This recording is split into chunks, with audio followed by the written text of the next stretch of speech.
1, 2, 3, 4.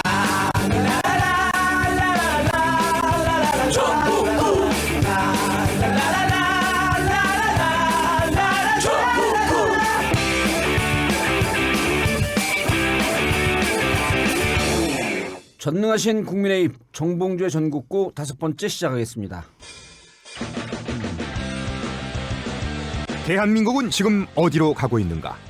정치계 쪽집게 봉도사 정봉주가 대한민국의 앞날을 예언한다. 미래가 보이니까 참 행복해요. 대한민국 진화론. 지금 온라인 오프라인 서점에서 만나세요.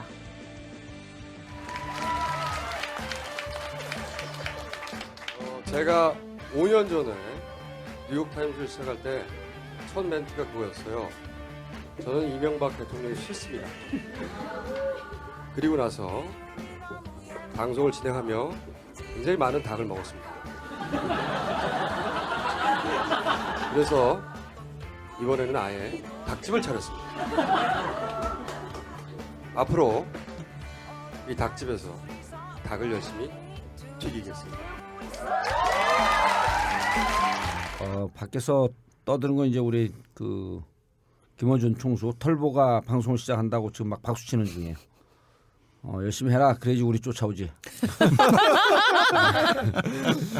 지난번 녹음에서 음악 보내달라고 했는데 모비딕 밴드를 포함한 많은 분들이 음악 보내주셨고요. 감사합니다. 역시 브릿지 한 30초 40초 정도로 음악 보내주시면 되고요. 카피는 알아서 주로 이명박근혜 정권을 정면으로 치는 거는 우리가 감옥 갈 수 있으니까 좀 살짝 비껴치는 그런 카피를 만들어 주시면 감사하겠습니다. 예를 들어서 뭐 전국구가 있어서 참 다행이야 이런 건 괜찮습니다. 메일은 bbong 420 뽕 420 한메일.net bbong 뽕 420 매력적이야. 양해를 구할 것이 지난 4회도 빠졌는데 이번에 5회 우리 고정 번식의 상징 최강욱 변호사가 일정 조정이 안 돼서 빠졌습니다. 다음부터는 이런 일이 없도록 하겠고 최강욱 조심해라. 계속 나와야지. 번식하러 가셨나? 저 편집. 전국구 5번째 의료 민영화 어떻게 되고 있나 시작하겠습니다. 전국구의 영원한 안방 모자이크 시문화 장윤선 기자 고정 자리 지키고 있습니다. 안녕하세요. 모자이크 시문화. 인사를 못 하겠어요. 네. 네? 바쁘시겠네요. 요즘 일이 많아서. 일이 없는데. 왜 일이 없어요? 아니 다 모자이크 당해가지고 할 일이 없어. 아니 그 목소리 좋다고 네. 계속 댓글 올라. 네. 못 봤어요 저는. 근데 어떤 가 목소리 시끄럽다 그러는 이건 편집하지 마. 시끄럽다 그러는 놈이 있었는데 진짜요? 딱 한 명. 네. 나머지는 다 좋대 목소리. 국정원 아니에요? 국조원이죠, 국조원. 국조원? 그렇지. 국조원? 국가조사관. 그리고 오늘의 전문가 초청 패널 보건의료단체연합 우석균 정책실장 겸 정책위원장님 나오셨습니다. 네, 안녕하십니까. 우석균. 몇 년생이세요? 그거 묻지 마. 뭐 꼭 아셔야 될 이유. 80년생이라잖아. 80년생. 올해 40을 간 넘었습니다. 왜 그러세요? 아닌 것 같은데. 50 아니야? 자, 우리끼리 행복하면 듣는 청취자분들도 늘 행복합니다. 웃음은 전염병이에요. 3월 10일 날 며칠 전이죠. 의사협회 그다음 대한전공의협의회 의사들이 함께 파업을 했습니다. 네.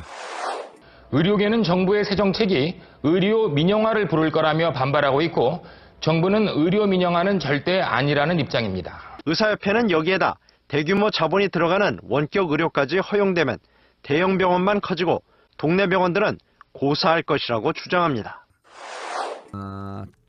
이 의료 민영화라고 우리는 얘기하고 있고 그리고 위대하신 대통령 카카 레이디 카카 박근혜 대통령께서는 민영화 아니다.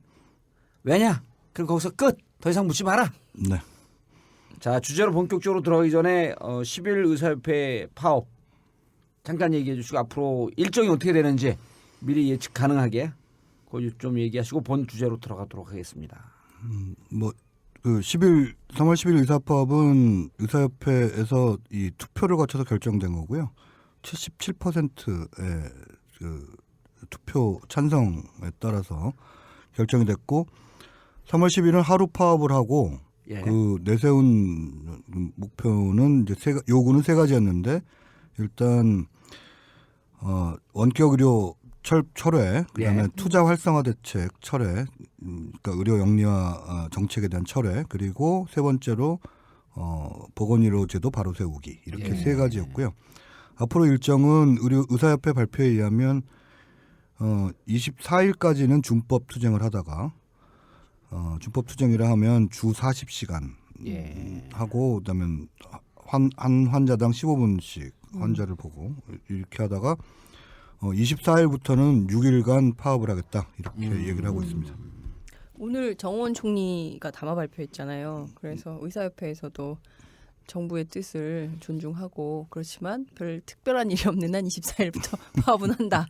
정원 총리가 담화 발표했죠. 전 못 봤는데요. 아, 그러셨어요? 뭐라고 발표했어요? 정원 총리가 발표한 바에 따르면 대화를 계속하자. 근데 이제 파업을 해서는 안 된다. 뭐 이런 입장이고요.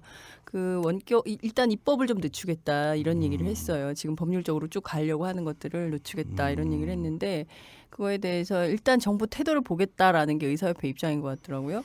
근데 네. 입법을 늦춘다는 게 원격, 그러니까 지금 문제가 가장 문제가 되는 게 영리자회사 허용인데요. 예. 영리자회사 허용은 입법을 통해서 하지 않고 행정부 가이드라인을 통해서 하겠다고 했거든요. 그러니까 그것은 이제 영리자회사 허용에는 해당되지 않는 거고 예.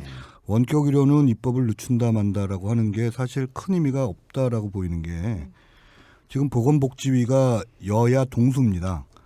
그리고 여야 동수인데다가 위원장이 민주당이에요. 근데 민주당은 당론으로 원격 의료를 반대하고 있거든요. 예. 그렇게 된다면 입법을 뭐 좀 1, 2주 늦춘다고 해서 뭐 특별하게 의미는 없는 것 같습니다. 예. 오 실장님 이게 지금 그 소걸음으로 뚜벅뚜벅 천천히 가야 되는데 아주 젠 걸음으로 너무 앞으로 쭉 나갔어요. 듣는 사람들이 너무 헷갈려. 네. 그래서 이제 이게 지난해 네네. 정부가 발표한 그 12월 3일이죠. 4차 투자 활성화 대책이 이제 의료 영리화를 시작하겠다라고 하는 것이 이제 시발점이 된 거란 말이에요. 그래갖고 연말에 철도 파업하고 함께 의사들도 파업에 살짝 동참했었다가 그래서 4차 투자 활성화 대책이 도대체 뭐냐? 그 이게 저도 신문 기사를 쭉 보고 그러는데. 영리병원 자회사 설립 이런 기사를 많이 쓰고 기자들이 해설 기사를 쓰는데도 잘 모르겠어요. 네. 예. 그리고 이 국민들이 당장 내가 피해 보는 거 아니니까 의료 수가 올라갑니다. 보험 수가 올라갑니다. 이렇게 얘기를 해도 별로 믿지도 않아. 그래서 이 4차 투자 이게 문제가 어디서부터 시작돼 있고 아까 말씀드렸던 자회사 영리 자회사 설립하는 문제. 네네. 그다음에 원격 그 의료 문제 그리고 여기 그 방금 말씀하셨지만 법 개정 안 하고 꼼수로 네. 가이드라인 바꿔 가는 거 아니 나쁜 놈들이거든요. 네. 예, 그러니까 좀 차근차근. 네. 일단 12월 3일이 아니라 12월 13일 날 예, 발표했습니다. 제가 오타났습니다. 예. 뭐부터? 투자 활성화 됐죠. 예. 좋아 컨셉 좋아. 너무 질문을 많이 하니까 헷갈렸어요. 아니, 일단 볼펜 하나 들어야 되겠다. 메모하시게. 메모, 그렇죠. 예, 예. 예. 볼펜도 안 볼펜은 주고. 사야 됩니다 여기서. 볼펜도 여기는 안 주고. 예. 출연료도 안 주고 볼펜도 안 주고 물도 안 출연료 주고. 안 주는 건 알았는데 볼펜도 안 줄 줄은 몰랐어요. 그 영리 자회사 설립은 일단 그 지금 사람들이 여기서부터 못 믿는데요. 병원이 비영리 병원입니다. 우리나라 병원이. 예. 근데 여기서부터 이제 사람들이 안 믿기 시작을 하는데 영리를 추구하잖아요. 일단 우리나라 병원이 돈을 안 버냐. 예. 이제 일단 그것부터 이제 좀 헷갈리죠. 헷갈려 하시는데 법으로는 비영리 병원의 뜻은 병원에서 번 돈은 병원 바깥으로 못 나간다. 예. 이 뜻입니다. 그러니까 돈을 벌지 않는 게 아니라 돈을 벌어도 병원 바깥으로 투자자한테 배분하지 못한다. 그렇죠. 주식회사가 아니다. 예. 뭐 이런 뜻입니다. 그래서 사실 우리나라 병원들 돈 많이 벌죠. 많이 버는데 그렇게 벌어도 이 주식회사처럼 대놓고 이렇게 이윤 추구를 할 수는 없게 만들어놨습니다. 그랬더니 이거를 이제 영리병원으로 하겠다고 이명박 정부부터 이제 계속 얘기를 했어요. 예. 사실은 노무현 정부 말기부터 하기는 했습니다만 어쨌든 이명박 정부 시기에 계속 추구를 하다가 그게 이제 2008년에 이 국민들의 촛불에 의해서 덜커덕 막히고 예. 계속 국민 여론에 의해서 반대가 되자 영리병원은 안 하겠는데 비영리병원에 영리 자회사를 만들겠다. 그러니까 엄마 병원은 비영리인데 아들 그 병원 아들 회사는 예, 아들 회사는 주식회사를 만들어주겠다. 이렇게 지금 주장을 하고 그 주식회사를 만들 수 있는 범위에 부대 사업은 다 주식회사를 만들게 하는데 이 지금 병원 부대 사업이 이 지금 주차장, 장례식장 뭐 이런 정도 아니겠습니까? 그런데 그렇죠. 그다음에 식구, 군의 매점. 예, 식당 뭐 이런 정도인데 여기다가 이 부대 사업을 왕창 늘려가지고 이 의료기기 판매 임대 뭐 이런 거 그다음에 의료기관 임대 의약품 그러니까 의료기관 임대는 아예 병원을 임대하는 걸 그 자회사가 하게 해주겠다라고 하고요. 병원 임대까지요? 예. 병원 자체를 임대하는 것도 자회사 범위에 남았어요. 그다음에 의약품 생산 판매. 예. 그다음에 여기다가 이제 호텔 호텔도 들어가고요. 예. 그다음에 건강식품, 건강보조식품, 화장품 판매, 생산 판매. 헬스장, 온천장 뭐 별게 다 들어가 있어요. 네. 헬스장, 그게 다- 온천장, 그다음에 그게 하나 더 이른바 있는데 목욕탕. 목욕탕. 사우나, 목욕탕 사우나. 빼먹으면 안 됩니다. 예, 목욕탕. 거의 백화점이 하나 들어가는 거네. 예, 그러니까 몸에 관한 모든 거는 다 들어간다고 예. 보면 되고요. 거기다 바이오 산업의 응용까지 네. 들어갑니다. 바이오 생산물의 응용. 이 줄기세포 같은 거를 병원에서 영리자회사에서 만들면 그거를 환자한테 쓸 수 있게 하겠다. 이런 것까지 예. 들어가는 거죠. 그러니까 이렇게 되는 거죠. 병원이 비영리 법인이고 네네. 자회사가 영리 자회사가 되기 때문에 네네. 영리 자회사가 자기들 건물을 져놔. 네네. 그다음 의료기기를 거기다 설치해놔. 그럼 병원이 들어와서 이 건물도 임대를 하고 네, 그렇죠. 그다음에 의료기기도 싹 임대를 해갖고 네, 맞습니다. 병원에서 버는 돈을 자회사에다 임대료로 다 줘버려. 예, 맞습니다. 그 병원은 예. 맨날 적자나지만 자회사는 맨날 돈 벌어. 네, 그렇죠. 바로 그겁니다. 예. 약도 자회사가 만든 약을 쓰라 그래. 병원의 자회사. 예를 들어 삼성병원이면 네. 삼성 화장품. 아, 늘 삼성병원 자회사 삼성화장품 이렇게 아예 삼성병원 화장품으로 아예 만들 수 있죠. 예. 이렇게 만들어서 이제 뭐 의사들 요즘 하는 말로 이러다가는 화장품 세일즈맨 되는 거 아니냐. 의사들이 네, 의사들이 뭐 건강식품도 세일즈 해야 되고 예. 자회사가 이제 그런 거 있으면은 할당제도 잘못하면 떨어지겠다. 그래서 요번에 레지던트들 그러니까 전공의들 파업하면서 내세운 것 중에 하나가 우리가 건강식품 화장품 세일즈맨이 될 수는 없지 않느냐 뭐 예. 이런 얘기도 했습니다. 예. 아니 그러니까 그 피부과 가면 이러이러한 화장품을 요 약국에 가면 있으니까 그거 사십시오. 아니면 이러이러한 건강 그 화장품 같은 경우는 뭐 건강 보조식품 아니니까 그럼 다 산단 말이에요 그 환자들이. 네네 그렇죠. 그러니까 지금까지 그렇게 했던 게 불법이라는 거죠. 그렇게는 됐지만 그게 병원의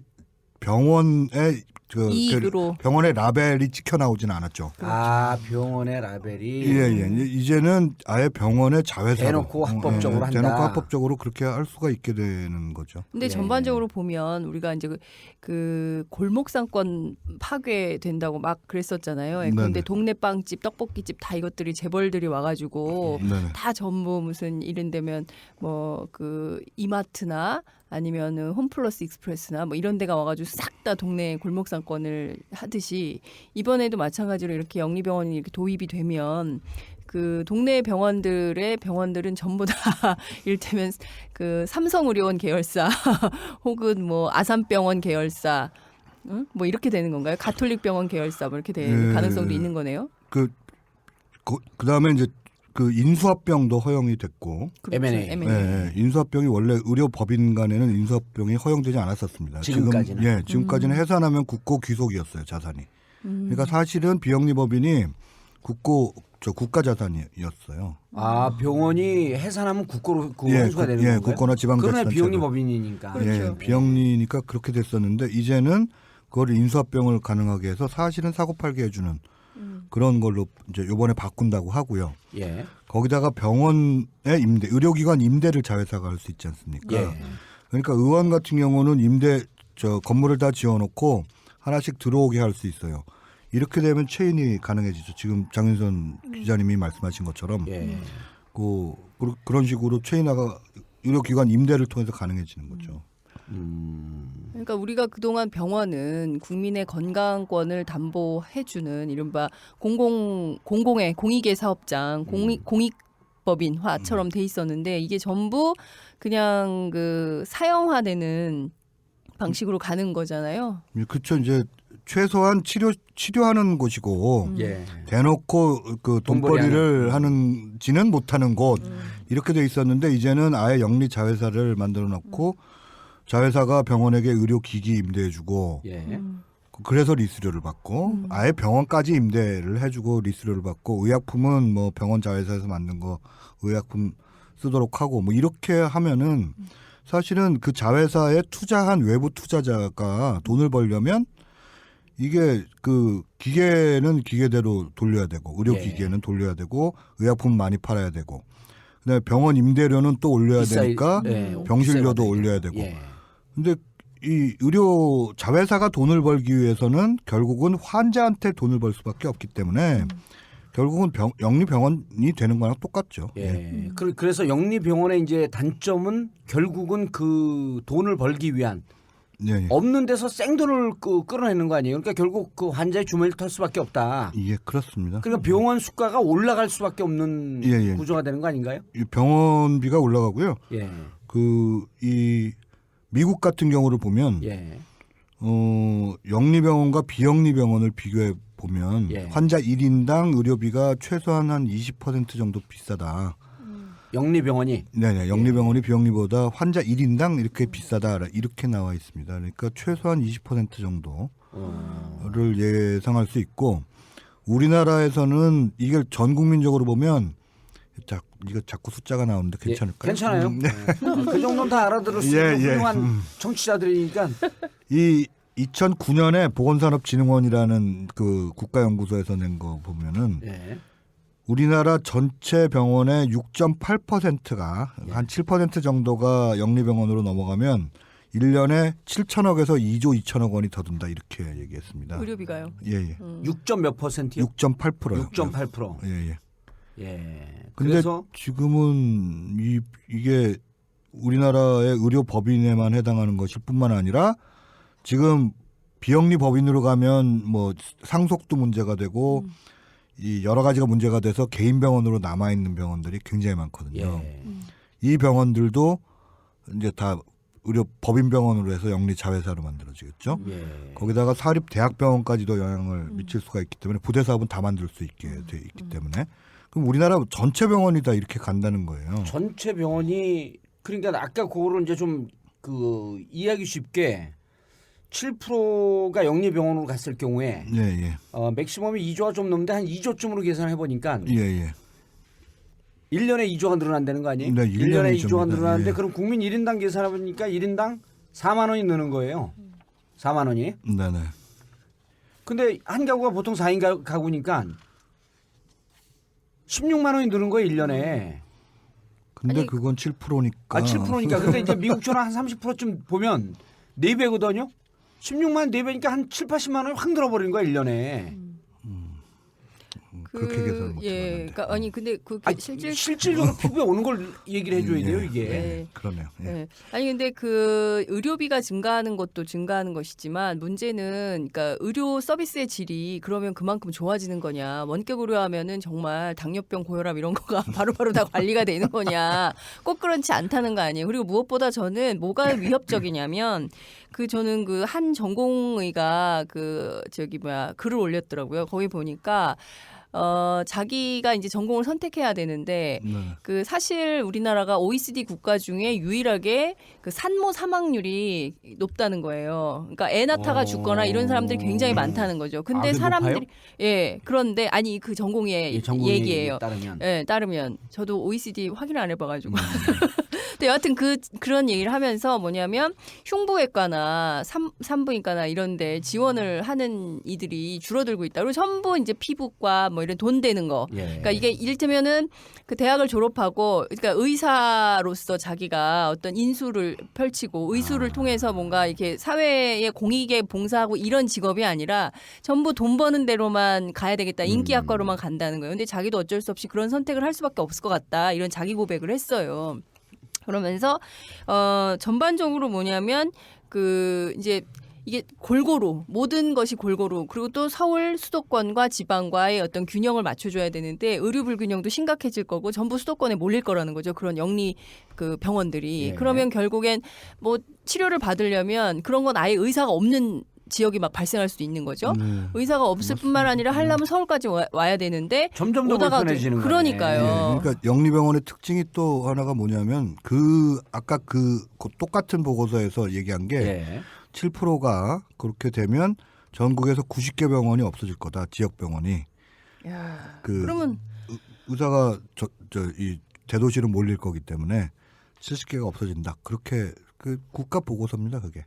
그러니까 보건산업진흥원에서 7%쯤 6.8%쯤 영리병원으로 가게 되면 연 2조. 네네. 그리고 그뿐만 아니라 의사들이 중앙으로 몰리니까 그러니까 지역의 병원이 100개 정도가 문을 닫게 될 예, 것이다. 그렇습니다. 그럼 지역에 있는 분들은 그럼 어디 가서 치료를 하라는 거예요? 뭐 서울 지금 와이죠. 뭐 지금도 사실은 이거 이따 또 나올 얘기인데요. 예. 지금도 그 우리나라에 산부인과가 없는 지자체, 그러니까 아기 받는 곳이 없는 분만 시설이 없는 지자체가 57개거든요. 몇 개요? 57개요. 기초 단체 중에요? 예, 기초? 246개 중에 57개. 아니 얼마 전에 그런 사건이 있었어요.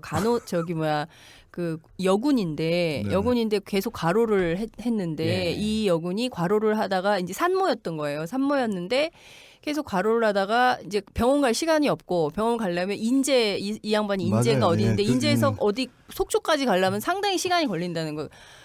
애를 낳다가 됐잖아요. 그렇게. 그래서 이제 아기는 사망했어요? 그렇죠. 아기는 살고 군인은 그런 데가 우리나라에 57개라는 거예요. 240여 개 지자체 중에 57개가 저 분만 시설이 없어요. 분만 시설 있는 병원이 없다. 예, 맞습니다. 이건 충격적인. 그러니까 우리는 선진국이라고 할 수 없는 거죠. 거기다 어디서 응급의료센터도 그리고 애나라고 하지도 말아야 돼. 아니, 선진국에 왜 애를 낳으라고 생각 안 했어? 누가 자기 혼자 생각했어? 갑자기 열받아. 그러니까 그런 지역에 사는 분들은 그 나와서 살아야 돼요. 7개월 임신 7개월부터 그 분만 시설 있는 곳으로 나와 예. 살아야 돼요. 이게 조기 진통이 그렇죠. 걸리거나 이렇게 되면은 거기서 못 낳는 거예요. 그러니까 지역에 가서 살아라 이거는 다 말도 그러니까 안 되는 의료 거죠. 민영화가 안 돼 있으면 57개 그리고 지방 병원이 점점 더 고사할 것이기 때문에 네네. 애 낳을 때는 한 그 3개월 남겨놓고 대도시로 와야 되는데 급하면 철로를 타고 와야 되는데 철로도 민영화돼 있고 그 지역에 철로가 다 없어져. 없어져. 버스도 안 나. 버스도 없잖아요. 버스는 하루에 한 번. 어떻게 살려는 거예요? 네, 박근혜 대통령께서는 그 헬기를 도입하시겠다고 말씀하셨습니다. 예. 실제예요? 예, 공약집에 보면 예. 헬기 박근혜 도입, 대통령의 공약집에 후보 시절. 공약집에 헬기 도입과 그 응급센터가 없는 곳이 또 25개거든요. 지자체 중에? 예. 근데 12개는 이런 거 왜 언론에 한 번도 안 나와? 응급의료센터가 아예 없는 곳이 12개고 예. 그다음엔 30분 안에 도착할 수 없는 그 지역이 있는 곳이 13개니까 이제 25개인데요. 그것을 해결하기 위해서 응급센터를 더 만들겠다고 공약하시지 않고 예. 헬기를 도입하시겠다고 공약을 했고요. 헬기 업체 아시는 데 있나? 그다음에 제세동기 심장 충격기를 그 곳곳에 보급하고 그 중고등학생한테 그것을 교육하겠다고 공약을 하셔서 저희가 아니 응급의료센터를 만드셔야지 왜 중고등학생들한테 그 그걸 제세동기를 보급하시나 뭐 교련하려고 그러는 거 아니에요, 다시? 그렇게 뭐 그런 얘기를 아니 저희가 그러니까 했던 적이 있습니다. 일맥상통하네. 네. 4대강 로봇 물고기와 헬기. 어떻게 그렇게 생각들이 똑같니 니들은? 제세 동기를 혹시 아는 데가 있나 뭐 이런 생각을 저 공약집을 보고 그런 생각을 했던 적이 있습니다. 아니 이게 뭔가 충격적이잖아요. 그 전기 하나 둘 셋 하고 빵빵 쏘는 거니까. 그걸 중고등학생들이 어떻게 다뤄 그걸? 아니 자기들 걔를 패sam할 때 제세 동격 뭐 괜찮네요. 빵빵 터지려는 거지. 문제는 제세 동기로 계속 살려놔도 예. 살았어요. 근데 데리고 갈 곳이 없는 그뭐 살려놔서 살았다. 그러면 또 어디다 데려가? 헬기가 뜨겠죠. 헬기가 뜨는군요. 네. 근데 이제 헬기가 없이 강에 가면 강을 건너는데 없어 그러면 로봇 물고기가 갖고 태워갖고 가. 아니 그러니까 실질적으로 영리병원이 도입되면 그런 자료가 있네요. 보건산업진흥원. 네네. 이게 국가가 운영하는 거죠. 맞습니다. 그 보건복지부 산하에 90개 지방 중소병원이 폐업을 할 것이다. 예, 그렇습니다. 근데 여기서 이제 늘 제가 한 발 더 나가잖아요. 예. 국회 김용익 의원실에서 자체 시뮬레이션 조사를 해봤어. 강원도에는 이게 원격 진료를 하게 되면 지방병원이 거의 전멸한다는 거예요. 이 영리 자회사가 워낙 심각하기 때문에 이게 네, 넘어갈 수가 없는 거예요. 넘어갈 그러니까 수가 없어요. 한 예를 좀 들어봐 주시면 좋을 것 같아요. 예를 들어갖고 환자가 입원해서 이런 거거든요. 의사가 이런 거예요. 의사가 이 기기로 진료를 좀 받아야 되겠다. 네. 이게 지금 우리나라가 지금도 심각해요. 사실은 어느 정도 심각하냐면 그 며칠 전에 조선일보에 고대 그 안암 고대 종양내과 교수가 우리나라는 갑상선 초음파를 금지해야 된다라고 칼럼을 쓰셨어요. 헐. 왜 그러냐면 갑상선 암이 너무 많아져가지고 우리나라가 OECD 평균의 10배거든요. 그 갑상선 환자가요. 갑상선 암 환자가. 갑상선은 세니까.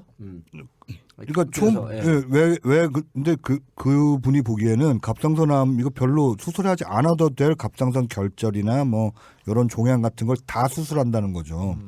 이거 갖고 살아도 죽을 때까지 별 문제 없는 거를 다 수술하는 거 이건 너무 심각하다라고 해서 아예 칼럼에다가 갑상선 초음파를 법적으로 금지를 해야 된다고 쓰셨다니까요. 근데 그게 왜 그렇게 됐느냐? 초음파가 건강보험이 안 됩니다. 그러니까 초음파를 다 여기다 갑상선에 들이대는 거예요. 그리고 검사를 다 하고 수술은 또 다 로봇으로 해요. 네. 우리나라 로봇 수술 기계가 얼마나 많이 있냐면은 2009년에 한국에 31대 로봇 아니지.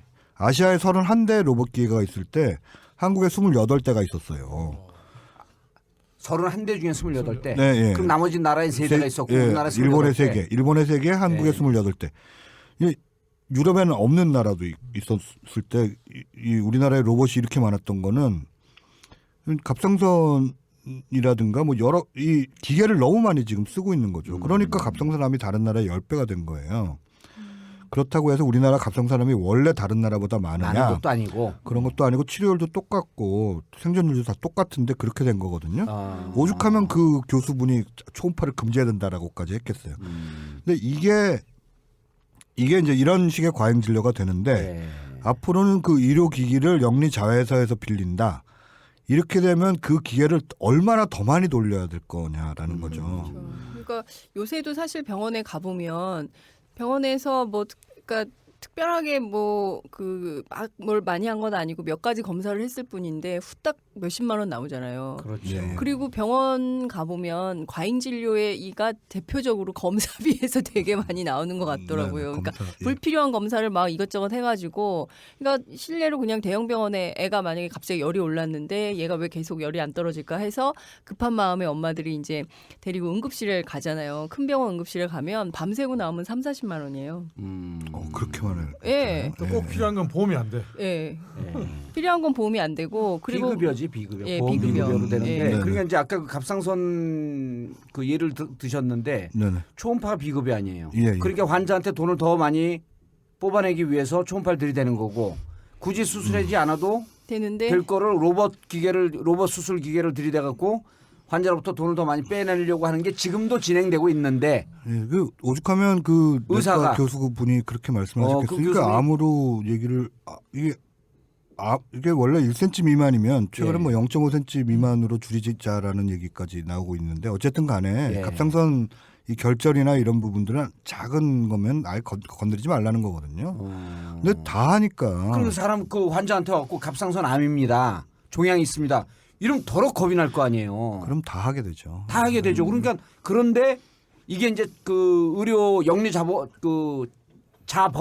법인이 들었으면 아예 이제 뭐 이 대놓고. 로봇 중에 수능으로 따지면 지금 우리가 쓰는 건 3등급 로봇인데 우리 자회사에서 임대한 이 1등급 로봇이 있으니까 둘 중에 하나 선택하세요. 그럼 어느 환자가 3등급 로봇을 쓰냐고. 그럼요. 암이라는데. 암이라는데 네. 1등급 하게 되면 죄송합니다만 그건 조금 더 비쌉니다. 내가 지금 죽게 생겼으니 그거로 써주십시오. 그럼요. 그리고 약은 우리 서울대 병원 자법인 서울대 제약회사에서 새로 나온 암에 좋은 이런 약이 있으니까 쓰십시오. 그러면 다 쓰는 거죠. 한 30만 원으로 치료할 거를 300만 원으로 하는 거예요. 거기다가 건강식품도 쓰셔야 됩니다.까지 들어가겠죠. 그리고 재활에 필요한 헬스장에 가서 운동을 좀 하시고 예. 자문 옆에 있는 그리고 호텔에서 온천 운전하시고 1층에 들러서 온천하고 오시고 그다음에 2층에 들러서 아로마 세라피 하고 오시고 뭐 3층에 가서는 헬스하고 오시고 이렇게 하셔야만 됩니다라고 얘기를 하겠죠.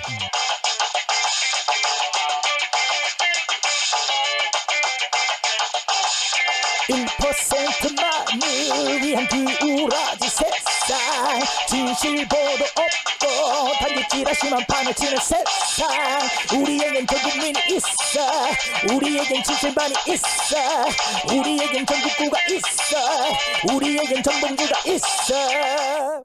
근데 삼성경제연구소가 2007년에 발표한 보고서가 있어요. 근데 그 보고서에 보면 참 재미있는 게 벌써 이게 몇 년, 한 근십 년 돼가는 보고서인데 그 최근 들어서 국가 간 교역이 점차 증가하고 서비스 장벽이 무너지기 시작하면서 의료 서비스 산업의 국제화가 빠르게 진전이 되고 있다. 우리도 여기에 대처를 해야 된다. 이러면서 이거를 해외의 의료 관광 자원을 우리 의료 관광 자원을 개발을 해가지고 외국에 이제 환자들을 유치해야 된다는 거예요. 그러니까 호텔, 그다음에 뭐 건강식품, 그다음에 온천, 사우나 뭐 이런 것들은 뭐 국내 환자들을 대상으로 하는 것이 아니라 해외 환자들을 대상으로 하는 것이다.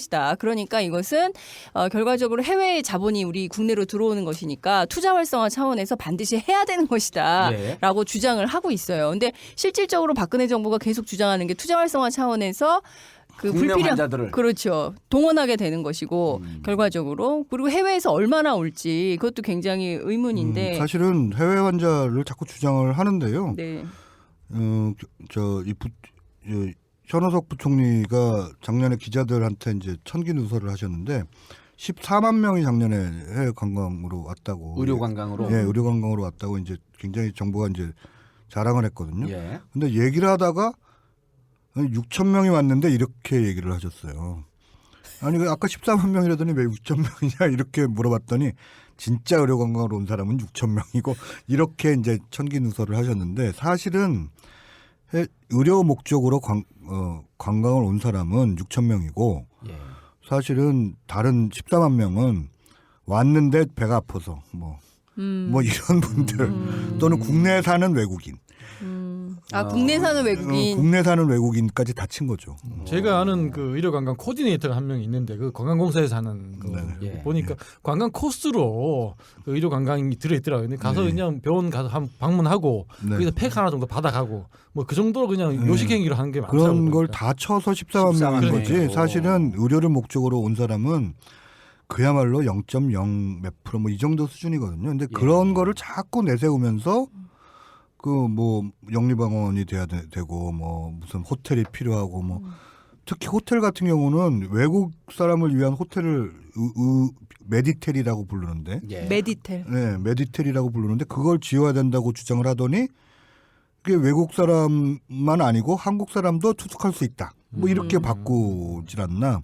이게 의료관광은 사실은 명분이고 속 내용은 병원의 영리화죠. 병원의 영리화. 그리고 국내 환자들의 아니 이게 그 해외 의료 관광 유치 이런 게 별로 그렇게 일부 있긴 하지만 이게 이제 성형 쪽에 많잖아요. 그렇죠. 근데 이제 이게 많다라고 하는 게 말이 앞뒤가 안 맞는 게 우리나라 성형외과 의사들 요즘 단독으로 하는 의사들이 없거든요.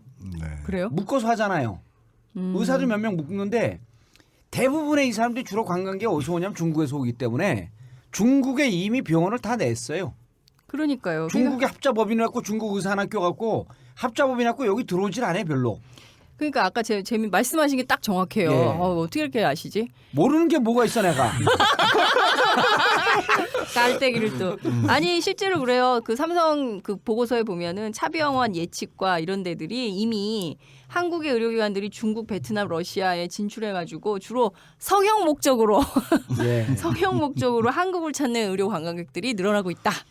이런 보고가 근데 이제 있어요. 문제는 성형은 사실 의원이 하거든요. 의원. 네, 그러니까 동네 의원이 하는 거고 그거는 병원을 어떻게 하는 건 아니거든요. 그러니까 그건 의원이 하는 거고. 그러니까 그 의원급에서 하는 거기 때문에 그걸로 뭐 어쨌든 병원을 아니 근데 뭐 이미 영리한다는 이렇게 활성화되고 있고 이미 잘 나가고 있는 거를 굳이 영리화까지 해서 하려고 하는 이유는 정말 투자 활성화가 목적일까요? 글쎄요, 그 제목 자체가 투자 활성화니까 이게 문제는 설사 투자가 그 병원 영리 자회사의 투자를 활성화한다고 쳐도 그 돈을 내는 사람은 누구냐라는 거죠. 그 영리 자회사가 돈을 번다라는 게 이제 투자의 핵심인데 투자를 영리 자회사가 돈을 벌어야 투자를 할 거 아닙니까? 네. 그래서 이제 그 주식회사를 만들면 그 돈은 누구한테서 나오느냐? 환자한테서 환자한테 나온다는 나오는 거죠. 거죠. 그럼 결국 의료비가 올라간다는 건데 지금 왜 이런 얘기가 나오냐면 지금 우리나라 병원들이 힘들다 그래요. 실제로 좀 힘들어진 것 같기도 해요. 왜냐하면 건강보험 재정이 올해 10조 원이나 남았어요. 작년 말까지. 그러니까 우리나라 건강보험이 계속 적자였거든요. 예. 근데 재작년과 작년에 10조 원의 흑자가 남았어요. 그러니까 이걸 어떻게 해석해야 되느냐 하면은 사람들이 몸이 아파도 병원에 못 가는 거예요. 그러니까 이게 우리나라 지금 건강보험 재정이 한 50조쯤 되는데 1년에 2년 동안 10조가 남았다는 거는 한 10분의 1 정도가 남았다는 건데 이렇게 많이 남은 적이 없거든요. 그러면 사람이 몸이 아파도 병원에 못 간다. 그러면은 위정자가 이 정치가들이 생각해야 될 거는 이거 병원비를 낮춰줘야 되겠구나. 이렇게 생각하는 게 제정신인 아마 정치가일 거라고 저는 생각해요. 근데 저를 보고 얘기를 하세요. 유일한 정치인이야 이 중에. 아니 제정신인 정치가를 보고 얘기하는 거고 그런데 제정신이 아닌 분들이 어떻게 생각을 하고 있냐면 이거 병원이 어려워졌네. 병원이 돈 벌 길을 마련해 줘야겠다. 이렇게 하고 나서 영리자회사라는 이런 해법을 내놓은 거예요. 난 이게 아니 그 건강보험이 그렇게 흑자가 되면 왜 병원이 어려워지는 거죠? 사람들이 병원에 안 가니까요. 그러니까 병원도 어려워진 거거든요. 아니 근데 실제로 특이한 논리다. 아니 근데 이런 거예요. 그러니까 뭐냐면 뭐 감기 이런 거는 사람들이 병원을 가요. 근데 만약에 큰 병인 것 같다라고 하면 이게 사실 병원비가 만만치 않죠. 네. 그리고 사실 병원에 단순히 뭐 며칠 입원하고 뭐 이러면 저 아는 지인이 이번에 그 신종플루 때문에 너무 힘들어가지고 나흘 입원했는데 50몇만 원이 나왔다는 거예요. 입원비까지 해서. 병원이 정말 어려워졌는지는 모르겠어요. 그런데 병원들이 옛날보다는 어려워졌다고 얘기를 해요. 예. 근데 그게 병원이 어려워질 정도면 사람들은 도대체 얼마나 어려워졌겠냐는 거죠. 그렇게 생각하면은 의료비를 낮춰줘야 되겠다. 거기다가 10조 원까지 있으니까 의료비를 어떻게 하면 낮춰줄까? 이걸 생각해야 되겠죠. 오히려 보험 급여되는 걸 더 확대시키고. 그렇죠. 예. 그 건강보험 보장성을 확대를 해야 되는데 이거를 영리자회사를 만들어서 병원이 돈을 더 벌게 해주겠고 그리고 논리를 어떻게 세우냐면 영리자회사가 돈을 벌면 병원이 정상화되니까 의료는 정상화돼서 괜찮아질 거다. 지금은 과잉진료 하는데 앞으로는 자회사가 돈을 버니까 자회사가 돈을 벌면 병원이 좋아져서 의료는 정상화될 거다. 이렇게 주장을 해요. 근데 그 영리자회사가 돈을 버는 거는 환자를 대상으로 돈을 버는데. 아니 근데 의사들은 정부에서 그렇게 돈 벌게 해주겠다는데 왜 이렇게 반대하고 파업을 하는 거예요? 그 레지던트들이 아까 얘기한 거 있지 않습니까? 사실 지금도 이 과잉 진료를 하고 있다라는 얘기를 인정을 하면서 앞으로는 이제 아예 세일즈맨으로 나서라는 얘기냐 이런 얘기들을 하고 있죠. 의사들이 돈을 버는 게 아니고 네. 이 자법인 영리화가 되면 투자 기업이 대형 병원만 병원이 돈을 버는 거죠. 음. 의사들이 돈을 버는 게 아니고 그리고 지방에 있는 그 동네에 있는 중소병원들은 다 문을 닫게 되는 거죠. 닫게 되는 것이고. 근데 네, 그 대형 병원에 그렇습니다. 투자하는 재벌들이 또 있을 거 아닙니까? 그렇죠. 그러니까 이게 원래 외부 투자자들이 예. 돈을 빼가는 바로 이제 그런 것들이 이제 생기게 되겠죠. 결국은. 예. 그러니까 뭐 이 치과에서 그런 걸 많이 해요. 그러니까 치과 같은 경우가 이제 치과 의사들이 굉장히 반대하는. 예. 치과 의사들은 이제 겪어봐서 하는 거죠. 예. 임플란트만 전문으로 하는 그 뭐 제가 여기서 꼭 말을 못 하겠는데 먼플란트 뭐 이런 데가 있습니다. 이제 예. 참 뭐라고 하고 싶은데 말을 못 하겠네요.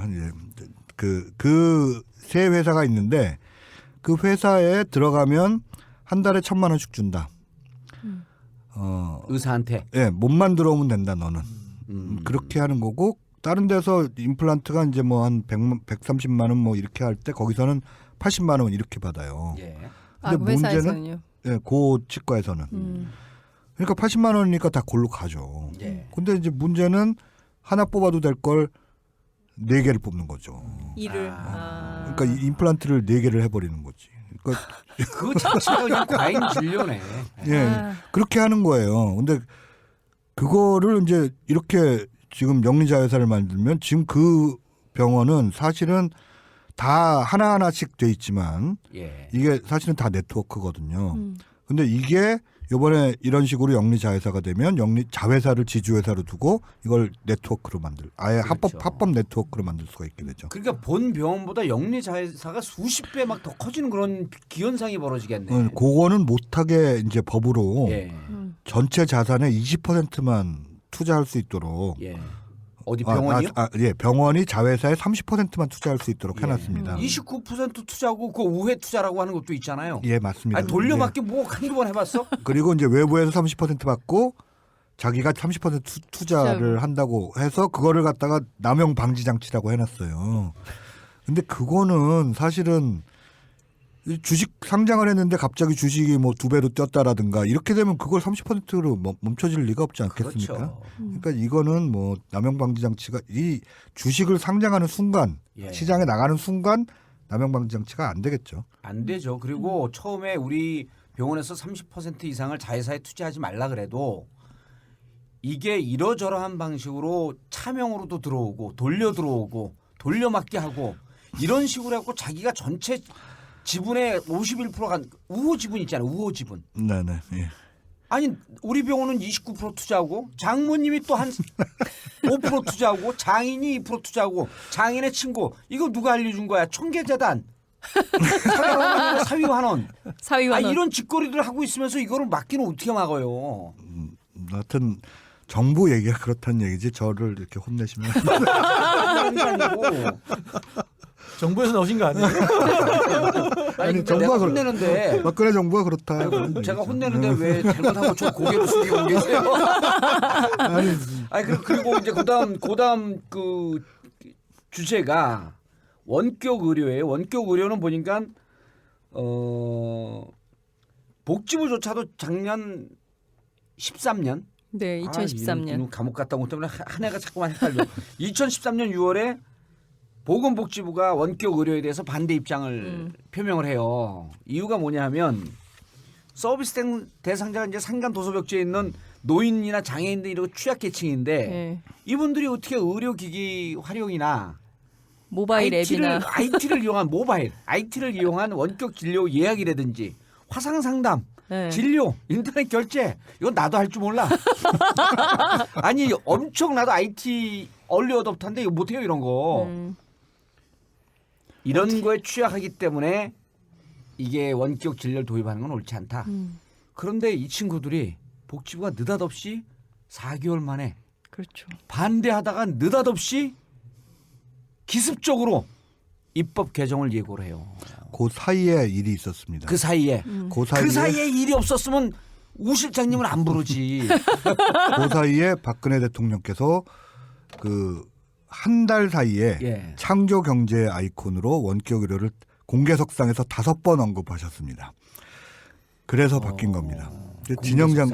진영 장관이 뭐 이게 원격 의료는 말은 좋은데 IT랑 의료랑 결합은 언젠가 해야 되겠는데 앞으로 이거 당장은 안 되고 한 10년, 20년 걸릴 거다. 이렇게 얘기를 하시던 양반이 박 대통령께서 이 공개석상에서 5번이나 얘기를 하시니까 한 번은 같은 자리에 있었던 모양인데 예.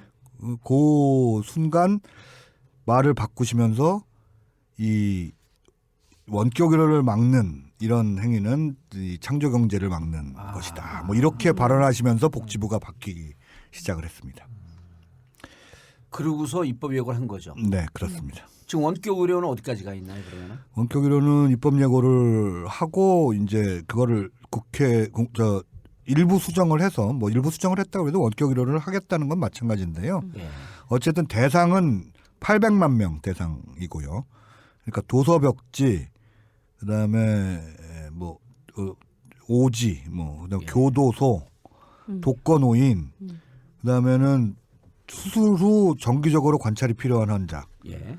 등이니까 등까지 포함돼서 이제 이게 몇 명인지 모르겠는데 어쨌든 그런 환자들을 대상으로 해서 원격 의료를 지금은 의사하고 의사만 되거든요. 예, 그러니까 의사와 의사 사이. 예, 의사와 의사 사이에서는 이제 도움을 받을 수 있다는 거죠. 이제 이거를 의사와 환자로 의사와 환자. 직접 원격 의료를 허용하겠다라고 해서 입법 예고를 하고 아직 국회에 상정을 하지 않은 그런 예, 상태입니다. 이거는 법이 개정돼야지 가능한 거죠. 예, 이건 법 개정 사항입니다. 법 개정이 돼야지 가능한데 민주당에서는 반대. 네, 민주당에서는 있고. 반대하고 있고요. 그래서 이거는 현실적으로 이제 뭐 통과하기 좀 어려운 거로 민주당 측에서 보고 있는데 뭐 상임위가 앞으로 바뀌지 않습니까? 예. 뭐 네. 지금은 이제 보건복지위를 통과해야 되는데 예. 여야 동수인데다가 민주당이 위원장이세요. 그러니까 예. 그 보건복지위를 통과하기는 힘들 것 같은데요. 예. 모르죠, 뭐. 그래서 이제 그렇게 되면 만약에 이것을 늘 국회에서 하는 게 이른바 이제 국회의장이 직권상정을 하는 거예요. 네, 날치기 통과하겠다는 거지. 그렇게 하거나 이렇게 아니면 되면? 상임위가 요번에 바뀐다고 얘기를 들었는데 동수가? 몇 개월 후에 바뀌지 않아요. 바뀌어도 이제 하반기로 들어가는데 네네. 그래도 위원장은 야당 몫이기 때문에 안 바뀌어요. 그거를 창조적으로 해결하지 않을까. 저는 그게 그걸 좀 못하는데 그렇게 그건, 되면 국회는 이제 완전 파행이 따라서 저는 원격 의료는 막을 수 있을 것 같은데 이제 여기서 이제 아까 중요한 지적을 한 게 영리 자회사 이것도 사실은 이게 국회에서는 법 개정 사항이라고. 법 개정 사항이죠 이게. 예, 국회에서는 아니 비영리법인인데 영리자회사를 만드는 게 말이 되냐. 거기다가 의료법 자체가 원래 의료법 전체가 부대 사업도 다 하나하나 규정해놨어요. 그러니까 등으로 빼놓지를 않았어요. 네. 다 예. 법에 들어가 있어요. 법에. 예. 그러니까 부대 사업을 늘리는 것도 이건 법 개정 사항이고 그다음엔 원래 비영리로 한다라는 것들이 아예 이 전체 법 정신이기 때문에 법 개정 사항이라고 국회 입법조사처에선 얘기를 했는데 이걸 보건복지부에서 의뢰를 한 이 법무법인에서는 이거 입법 사항 아니고 뭐 다르게 법 개정 안 하고 할 수 있다라고 대답을 했는데 재밌는 건 그 법무법인을 다 익명 처리를 해놨어요. 예. 어떤 법무법인인지도 몰라. 법무법인 2개가 그렇게 대답했다고 해놨는데 모 법무법인, 이런 건 처음 봤어요. 이렇게 돼 있는 거 현재 그 의료법에 보게 되면 영리행위 금지법 규정이 있어요. 그리고 의료법 시행령 제20조를 보면 의료법인은 영리행위를 못하게 규정을 해놓은 거죠. 그렇죠. 근데 지금 몇몇 대학병원이 이걸 위반하고 있어요. 그래서 현재 영리행위를 할 수 있는 게 현재 이제 가능한 부대 사업이 정확하게 비진료 8개 분야예요. 비진료, 진료와 관련 없는 산후조리원, 장례식장, 주차장은 진료와 관계 없잖아요. 주차 요원이 필요한 거지. 네. 그다음 구내식당 매점, 네. 매점 그 언니들은 진료와 관계 없잖아. 딱 8개를 규정을 해놨는데 이렇게 되다 보니까 현재 현행 법을 못 뚫고 나가니까 여기서 기가 막힌 KTX 수서발 자회사 설립과 똑같은 자회사 설립 꼼수를 찾아낸 거예요. 맞습니다. 자회사. 그래서 이것을 보건복지부 가이드라인을 바꾸어서 하겠다. 시행 규칙을 개정해서 하겠다. 왜냐하면 시행 규칙은 행정부에서 장관들이 하는 거거든. 그냥 장관이 야 국장도 시행 규칙 바꿔라. 그다음 가이드라인 바꿔라. 그런데 이거는 이렇게 꼼수를 지금 부리고 있는 거예요. 보니까. 네. 근데 이거는 의사들이 잘 싸우기도 해야 되겠지만 이거는 위헌적 그 소지가 있을 것 같아요. 제가 보기에는.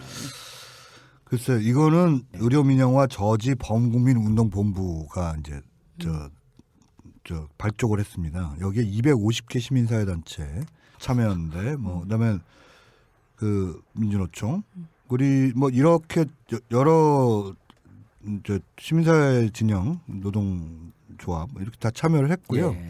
의사뿐만 아니라 보건의료 노조 예. 그다음에 의료연대 노조라고 또 따로 있는데, 아무튼 그 여러 노조들이 이제 총파업을 하겠다. 이거 영리자에서 만들면 거기다 인수합병 되면은 이거는 일자리가 늘어난다고 정부는 주장하는데 인수합병을 하면은 사실은 제일 먼저 하는 게 이 구조조정하고 해고하는 거 아닙니까? 해고하는 거죠. 예. 그러니까 이거는 문제가 커지죠. 그래서 이 부분에 대해서는 총파업을 예고를 할 정도로 큰 문제입니다. 예. 거기다가 의료비가 올라가는데요. 이거는 제가 볼 때는 국민들이 다 들고 일어나야 되지 않나 이렇게 생각합니다. 그런데 미국 같은 경우에도 시코 같은 거 보면 정말 희겁하잖아요. 아니 진짜 손가락 이렇게 다쳐도 자기가 막 하고 이런 것들이 보면 정말 의료 민영화가 되면 우리도 저렇게 되는 거 아니야라는 반면교사를 느끼게 된단 말이에요. 그래서 그런 것 때문에 사람들이 민영화에 대해서 굉장히 겁내는 것 같아요. 그러니까 기본적으로 자기가 부담해야 되는 그 부담률이 굉장히 높아지고 부담률 높을 뿐만 아니라 그 핵심이 이거예요. 아파도 병원도 못 가보고 죽는다. 그리고 이런 거에 대한 공포감이 있는데 그러니까 사람들이 요새 민간보험을 또 다 들잖아요. 민간보험이 실손 지금 최근 보고를 보면 1가구당 3.8개. 월 평균 23만 원 이렇게. 그러니까요. 그러니까 보면 우리나라 건강보험이 비교적 잘 돼 있는 편인데도 건강보험 체계 자체를 경제부처에서는 깨버리고 싶어하는 것 같아. 그러니까 자꾸 정부는 건강보험제도는 유지됩니다 이렇게 주장을 하면서 의료민영화는 아닙니다. 뭐 이렇게 요즘은 얘기를 해요. 비급여 분야가 확 올라가는데 이게 어떻게 건강보험이 흔들리지 않겠어요? 건강보험으로 되는 게 별로 없고 다 민간보험으로 해야 되니까 사람들은 불안하니까 의료실비보험을 하나씩은 다 든단 말이에요. 가족마다. 나만 안 들었어. 저도 안 들었어요. 저도 안 들어. 돈이 없어. 다 이상한 돈이 없어. 전국군. 이따 갈때 아니 볼펜 근데 주세요. 내가 이거 저도 안 들었어요. 아니 의료 민영화 운동이래. 의료 민영화 저지 운동을 하는 분이 내가 이거 자료를 쭉 보고 사람들 만나보고 병원 의사들 만나보고 그러면서 참 골 때리는 얘기를 들은 거야. MB 정부가 2009년도에 의료 민영화 하려고 하다가 벽에 빡 부딪혔잖아요. 그때 뭐라 그랬냐면 기존 병원을 영리병원으로 전환하는 것은 안 한다. 그럼 뭐 신규 세우는 것, 뭐 다른 방식으로 하겠다 이런 건데 이것도 벽에 부딪혔거든요. 네네. 근데 지금 박근혜 레이디 가카 정부는 편법으로 자법인 설립을 통한 민영화를 하는 거예요. 그러니까 MB 때가 차라리 더 좋다. 레이디 가카보다. 1년 갔다 오셨는데도 좋아요? 누구나? 술 끊었잖아.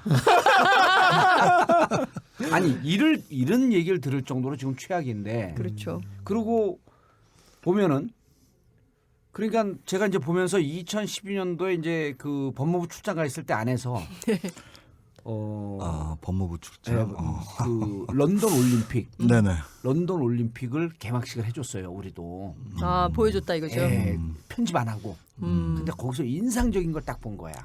개막식 세리머니 우리 실장님 무슨 얘기인지 금방 알잖아요. 개막식 세리머니를 하고 공연을 하는데 거기에서 NHS 영국의 국민 건강 서비스 환자가 아프면 그 침대에 눕혀갖고 의사와 간호사가 옮기는 이 퍼포먼스를 해요. 그게 저게 뭔가 봤더니 영국이 민영화의 나라라고 하는 나라가 가장 자랑스러워하는 게 국민건강보험제도. 그렇죠. 맞습니다. 실제 간호사들이 출연했다고. 난 저걸 왜 하나 그랬더니 이번에 자료조사 하다 보니까 영국이 모든 걸 민영화해도 철도와 의료는 민영화하지 않는다. 그리고 그것을 국민들이 가장 자부심을 느끼는데 어느 정도 자부심이냐면 올림픽에서 개막식에서 그걸 퍼포먼스 할 정도로. 피터팬과 NHS 이 두 가지를 영국이. 내세웠죠. 예. 깜짝 놀랄 일이에요. 그러니까 그리고 저희도 선택이 필요할 것 같아요. 미국식으로 갈 건지 아니면 공공성을 보장하는 영국이나 유럽 스타일로 갈 건지에 대한 선택이 필요하고 저는 그 국가가 도대체 왜 필요한 거냐는 거죠. 국가가 최소한 국민들이 아프면 병원은 갈 수 있고 교육은 당연히 받을 수 있어야 되는데 등록금도 너무 비싸서 대학 가기도 어렵고 아픈데 병원도 못 가. 공부 못해서 못 가는. 공부 못해서 좋아.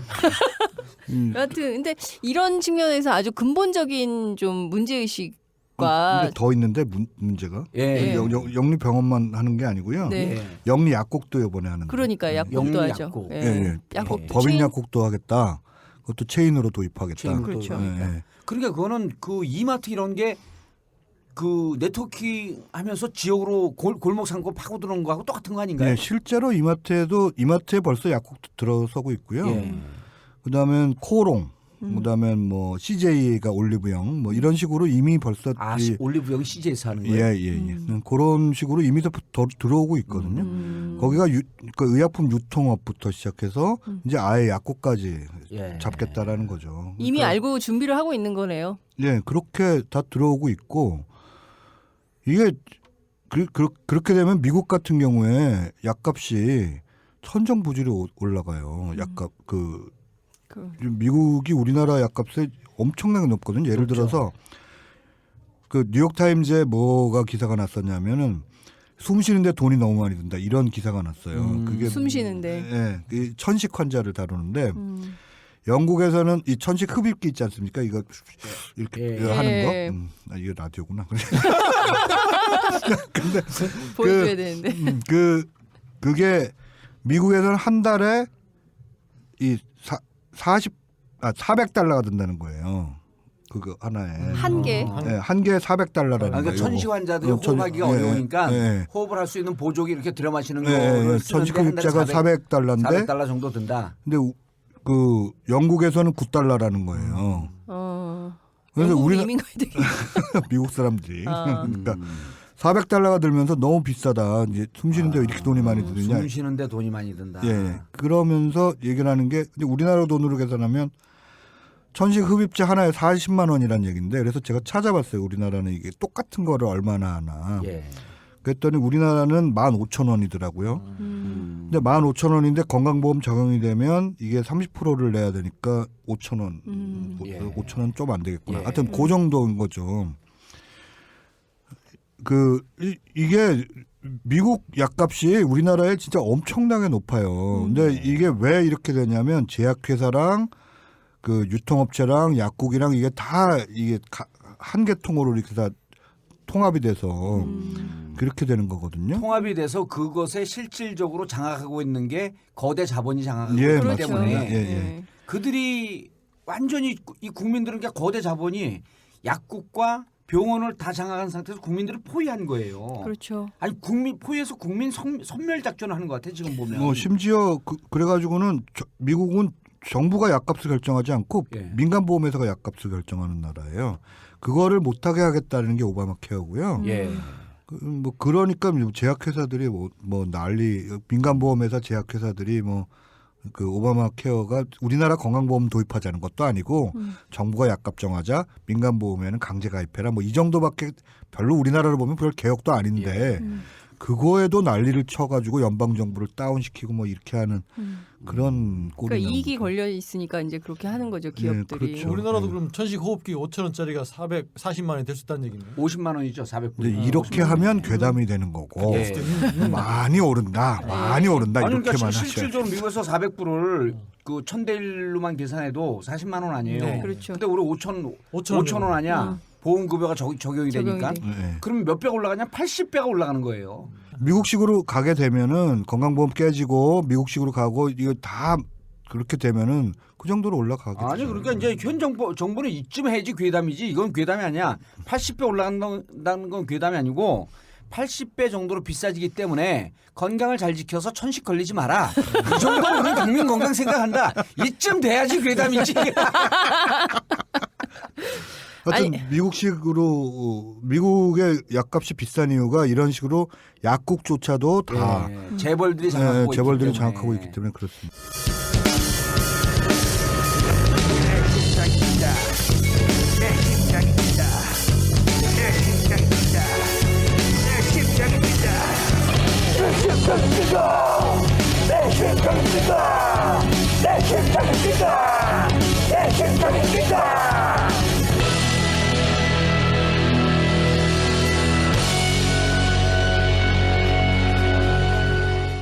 박근혜 대통령이 지난 2012년 대선 때 제가 쭉 따라다녀 보면 늘 그 양반이 강조했던 것이 국민 행복 시대였거든요. 국민들을 편안하게 섬기겠다. 자기는 국가와 결혼을 했다. 자기는 무슨 뭐 애가 있는 것도 아니고 남편이 있는 것도 아니고 뭐 신경 쓸 게 아무것도 없기 때문에 오로지 국민만 바라보고 국민만 생각하며 정치를 하겠다고 늘 강조를 했어요.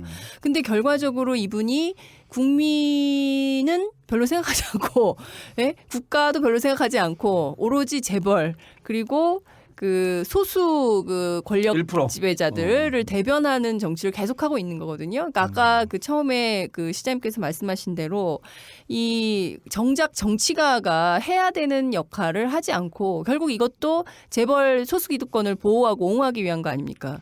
이 원격 의료가 또 문제인 게 이 원격 의료 기계를 원격 의료 도입하지 않은 세력이 딱 몇 군데밖에 없어요. 다 반대하는데 원격 의료 도입하지 않은 데가 이 통신망 회사, SK, LG, KT 여기 하고 원격 의료 기기에 지금 의료 기기 쪽에 목매달고 있는 재벌이 하나 있습니다. 이게 바로 삼성입니다. 삼성. 의료기기. 네, 의료기기에 이게 이 대폭 굉장히 많이 투자를 했고요. 그거를 또 모바일 폰하고 연결시키려고 그런 건 아닌가요? 예, 맞습니다. 바로 그거 스마트폰하고 연결시키려고. 그래서 스마트폰 모바일 앱. 하는 겁니다. 원격 의료 앱. 작년에 원격 의료 기기가 4개가 승인이 났는데 그중에 3개가 삼성이 승인을 받았고요.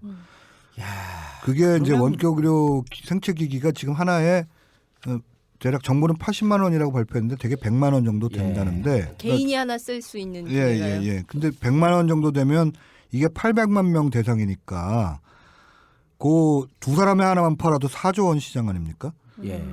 거기다가 이게 원래 또 유지 비용은 계산을 안 했어요. 그렇죠. 그러니까 원래 프린터 사용료 있죠, 사용료. 그렇죠. 핸드폰 사용료하고 똑같이. 그다음에 비용료 내야 되는 거죠. 프린터 사면은 프린터 값이 드는 게 아니라 토너 값이 토너 값이 드는 거잖아요. 돼.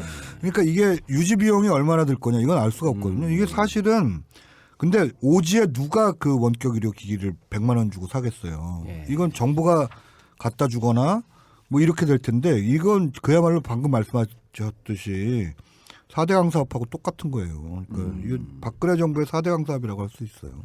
야, 그런데 그러니까 결국 결과론적으로 보면 이 원격 의료 사업도 단정적으로 얘기하면 삼성 배불려 주기 위한 것이다라고 추정할 수밖에 없는.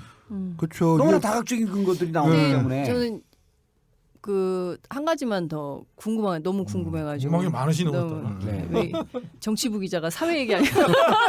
아니 그러니까 궁금한 게 많아. 요 바로 전회에도 그 허재현 기자가 나왔는데 늘 의심이 많아. 기자가 좀 그래요. 그러면.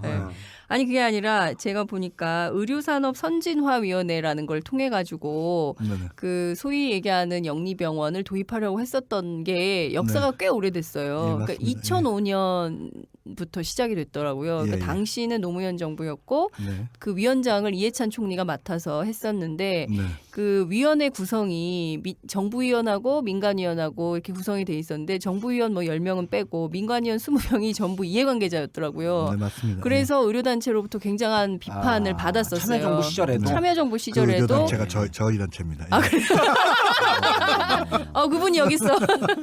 그러니까 도대체 그 당시에도 보니까 사회양극화 해소 연대인가 뭐 하는 시민단체에서 그 되게 비판적으로 성명을 냈더라고요. 그러니까 보니까 이게 꽤 오래된 역사인데 왜 정권을 잡으면 이 의료 민영화를 하려고 했었던 것인지 저는 그게 좀 궁금한. 그러면 이명박 정부 이전부터 이게 추진이 됐던 거나 다름없는데 근데 계속 못 하고 있는 거예요. 국민 반대로. 그리고 이제 우리 그 모자이크 신문화 기자는 유식해갖고 어렵게 질문했는데 간단하게 제가 궁금한 게 이거예요. 편집이네 그럼. 아니야 편집 아니야. 왜냐하면 유식한 사람을 위한 질문 또 나처럼 수준 낮은 사람을 위한 질문. 유식하게 한 거 아닌데. 울지 마세요.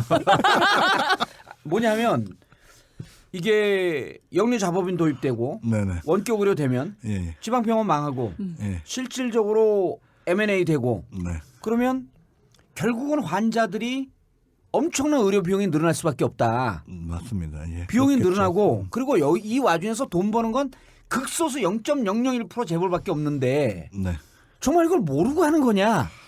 너무나 궁금한 거예요. 알고도 하는 거냐? 아니 그러면서 GDP 올라간다 그래요. GDP가 올라가면 뭐 어쩌라고? 올라가도 0.001%만 행복하지. 우리들 나머지. 주머니에서 지출 안 돼도 돼야 될 걸 추가 지출하면서 GDP가 늘어나는 거 아니에요? 이거 궁금하더라고. 이거 정말 왜 하냐 이놈들. 저도 궁금한데요. 그러니까 이렇게 이제 쭉 이제 어디 가서 뭐 이제 설명을 하면은 꼭 물어보시는 게 근데 왜 해요? 라고 이제 물어보시는데 그러니까요. 대답할 말이 없는 거예요. 아니 이게 정확한 질문이에요. 근데 왜 하죠 진짜? 근데 하여튼 정부의 논리는 그렇게 하면은 이게 신성장 동력이다. 우리나라 먹고 살 게 없으니까 GDP가 3%에서 4%로 올라가려면 그러면 서비스 산업에 투자를 해야 되는데 서비스 산업에 투자해서 지금 올라갈 때가 의료니까 게 없다. 의료로 올려자. 뭐 이렇게 GDP를 올리자라고 주장을 하고 근데 그 의료로 올리자는 비용은 또 아까 2009년에 그 보건산업진흥원 보고서가 또 나오는데 GDP는 올라간다. 그런데 이것은 국민의 의료비 지출과 똑같다. 이렇게 아예 서술을 해놨거든요. 그 국가보고서에서요. 네, 국가보고서에서 GDP는 올라가는데 그건 다 국민 주머니에서 나오는 거라는 국민 거예요. 주머니 터는 거다. 예, 그런 아예 그렇게 써놓기까지 했는데 이번 정권은 뭐 아예 이제 아예 불통 정권이니까 듣지도 않으니까 뭐 토킹 어바웃을 안 해요? 글쎄, 아니 뭐 한번 말하자고 해보시지 가서. 이명박 정부 때는 그래도 노무현 정부 때는 최소한 이제 시민단체 불러갖고 이제 서로 이렇게 테이블 놓고 얘기를 했어요. 물론 안 들었지만. 그런데 이명박 정부 때는 이 정경차를 사이에 놓고 대화를 했죠. 이렇게 서로 뭔가를 던지면서 대화를 했는데 그래도 들었어요. 가끔 사과도 하고. 근데 지금 이 정권에서는 정경차 사이를 놓고 대화도 안 하는 것 같아. 아예 벽 세우고서는 니네는 거기 가서 데모해. 우리는 몰라 그냥 갈게. 이거가 좀 차이인 것 같은데. 아니 그리고 진짜 이게 또 특이한 정책이에요 이게. 4차 투자 활성화 대책이라고 작년에 12월 13일 날 발표를 했는데 보통 이런 정책을 발표하면 이렇게 하면 뭐가 좋아진다.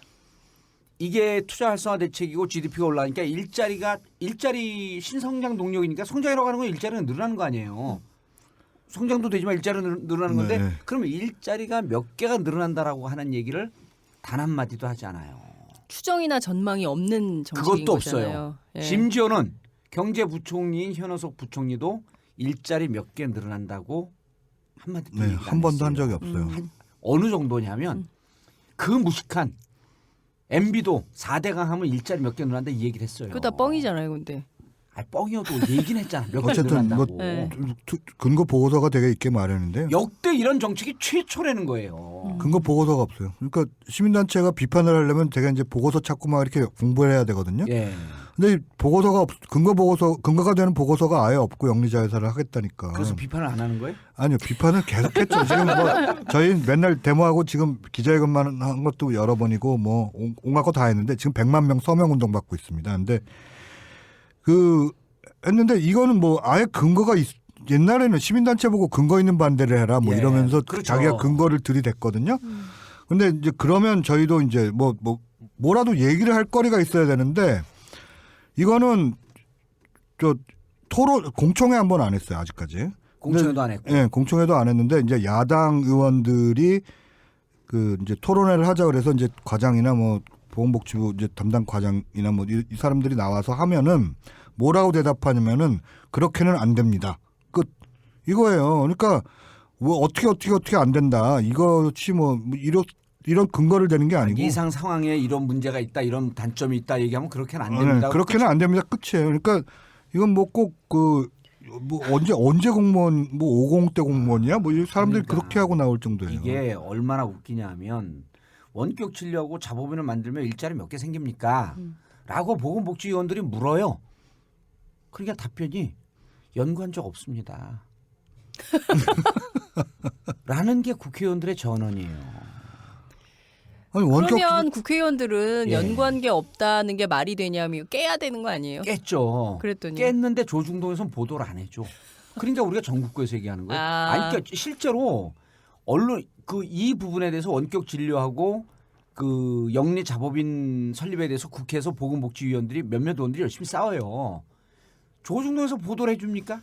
그리고 사람들 하면은 이거는 이제 관심이 좀 있어. 이게 그 의외로 모르는 척하면서 내 돈 나간다고 생각하기 때문에 의료 민영화에 대해서는 반대가 높아요. 그리고 예민하죠. 예민하죠. 예민하죠. 왜냐하면 네. 이게 건강권과 관련된 거기 때문에 제가 보니까 다음에 의사파업 지지하냐 지지하지 않냐. 저는 의사파업 할 때마다 이렇게 보면 늘 지지하지 않고 저 왜 밥그릇 싸움이다 그러고 막 이랬는데 이번에 처음으로 70몇 %가 국민들이 의사파업에 지지하는 입장이에요. 의료 민영화 하면 안 된다. 예, 그 의사파업도 몇 가지 종류가 항상 있는데 예. 외국에서도 이제 의사파업을 했을 경우 이 주로 이제 옛날에 이제 무상의료 도입 같은 거 뭐 이제 건강보험제도를 이제 강화하는 그런 거를 강화하는데 반대하는 의사파업 같은 경우는 그 국민들한테 이제 몰매를 맞았고 깨지죠. 예. 뭐 캐나다에서 이제 이 무상의료 제도 도입할 때 이제 의사들이 뭐 23일간 파업한 게 이제 아주 역사적으로 유명한 건데요.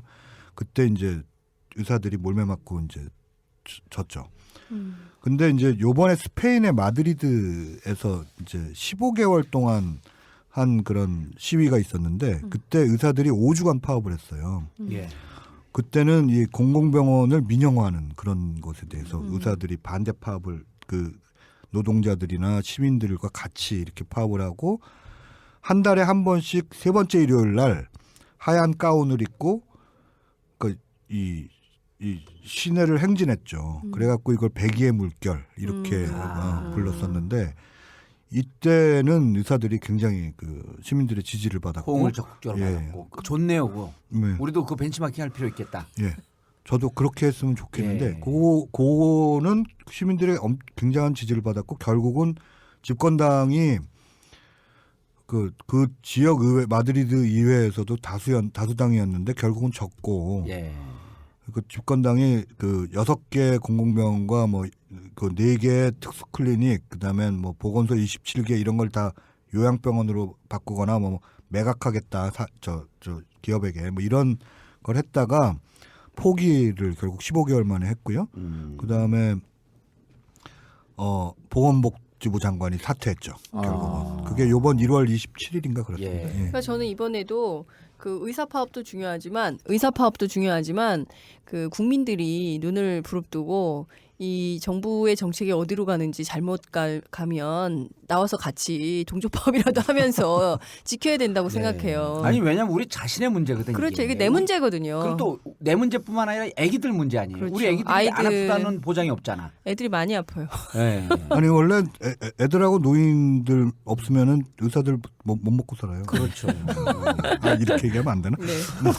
아니 아닌데 그만큼 그 노약자 예, 맞습니다. 그다음에 예, 그러니까 노인 어르신들과 어린아이들이 취약계층이 건강 취약계층이란 말이에요. 그래서 가장 그 의료 민영화에서는 가장 정치적으로 그 예민하시고 그 예. 뭐 선진적이시라고 할까요? 예. 이런 걸 가지신 분들이 주부분들이 그러니까 제가 얘기가 그게 우리가 이거 주부분들 모셔놓고 선행학습 금지법과 네. 의료 민영화 네. 진짜 보통 주부 아니 전업주부 정봉주 그다음 전업주부 장윤선 전업주부 이정열 이정열 그다음 아줌마 2분 이게 왜냐하면 의료 민영화는요 예. 무상급식 이상으로 이게 그 폭발적이에요. 애들 키워보시 예. 애들을 키우고 애들 계속 많이 아프니까 이거 병원에 데리고 다녀 보시는 그 주부분들이 굉장히 가장 관심이 크고 그 현실을 잘 아세요. 예. 근데 저는 이렇게 보면 저도 이제 아이를 둘을 키우고 있는데 애들 병원은 꼭 가요. 근데 애들 병원 꼭 가지만 저 아플 때는 애들 데리고 소아과는 가지만 저 아플 때는 참아요. 왜냐하면 의료비 지출이 이렇게 많기 때문에 웬만한 건 참자 그러니까. 이렇게 되는 거거든요. 저는 안 아파요 가급적. 운동을 많이 하셔서. 네, 안 아프려고 노력해요. 아니 근데 저는 한 가지 아까 제가 삼성경제연구소 2007년 보고서 네네. 아까 잠깐 인용을 했었는데요. 여기 보면 영리의료법인을 허용해야 되고 또 민간의료보험을 활성화해야 되고 그 의료 시장을 개방하는 것을 주요 정책으로 밀어야 된다. 네네. 이런 얘기가 나와요. 예. 근데 아까 말씀하실 때 삼성이 네. 그 영리병원 도입과 그다음에 그 원격 의료에 대해서 가장 적극적으로 나선다고 하셨잖아요. 그러니까 결과적으로는 삼성의 이익을 대변하기 위해서 정권도 이렇게 하는 것이 아니냐. 아예 2009년에 이제 2009년 2010년 요때 보고서가 하나 나오는데요. 이명박 시기에 그 보건복지부가 삼성경제연구소에 아예 그 수의 계약을 해요. 근데 원래 3천만 원 이상인가 5천만 원 이상이면은 수의 계약을 못 하게 돼 있거든요. 3천만 원 이상일 예. 당시에. 근데 수의 계약을 못 하게 돼 있어서 왜 삼성경제연구소에 주느냐 그랬더니 그때는 그 워낙 그 인재들이 모여 있을 경우에는 수의 계약할 수 있다라는 조항을 들어서 삼성경제연구소에 5억 원짜리 그 보고서를 맡기는데 그게 바로 HT 보고서라는 HT라는 말은 원래 없거든요. 그러니까 뭐 BT, IT, 뭐 NT 뭐 이건 있어도 HT라는 말은 원래 없었는데 그 HT 보고서가 나오면서 그게 지금 거기에서 강조를 했던 게 원격 의료부터 시작해서 IT와 IT와 융합. 그래서 이제 원격 의료 얘기 나오고 그다음에 건강관리 서비스.